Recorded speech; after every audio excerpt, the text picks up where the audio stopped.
Alors, la dernière fois, nous avions monté les murs maçonnés. Aujourd'hui, on en est à la phase de plancher intermédiaire. Donc, on met en place une solution avec des poutrelles et des ourdis en PSE, puis une dalle de compression qu'on va couler dessus. Concernant les points de vigilance, c'est de veiller à ce qu'il n'y ait pas de pont thermique entre le plancher d'étage et les murs périphériques. Alors dans la logique BBC, les ponts thermiques, c'est important, c'est 5 à 10% des déperditions. Donc il faut le traiter. Pour le traiter, il y a plusieurs solutions qui sont disponibles.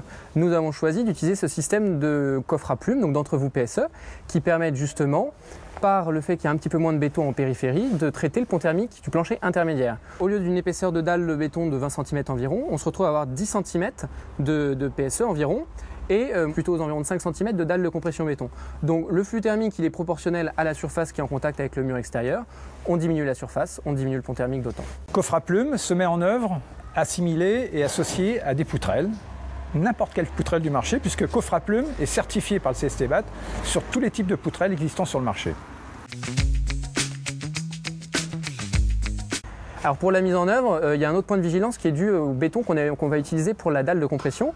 Vu que c'est un béton autoplaçant, il est déjà plus liquide, plus fluide, donc il faut être très vigilant au niveau de la jonction entre nos entrevous PSE. Il vaut mieux prendre son temps, étancher parfaitement et couler l'autoplaçant, c'est quand même un béton où bien évidemment il aura une facilité de mise en œuvre, un enrobage parfait de ses poutrelles. En termes de densité, c'est la même chose que la dalle du bas, si ce n'est que nous mettons moins d'épaisseur puisque sur ce chantier, on doit retrouver la moyenne de 5 cm.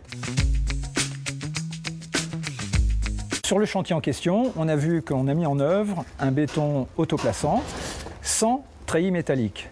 Or, il est vrai qu'il était obligatoirement nécessaire d'avoir des produits de qualité, des produits de forte densité certifiés par le CSTB.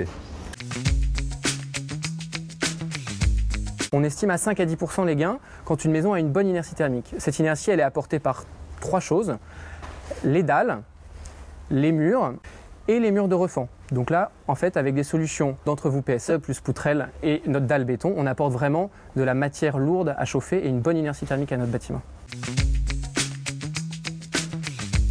Dans la construction que nous avons derrière, on est sur une construction traditionnelle, avec des produits qui sont arrivés sur le marché depuis quelques mois, voire quelques années, dont nous maîtrisons la commercialisation, dont nous maîtrisons la technologie.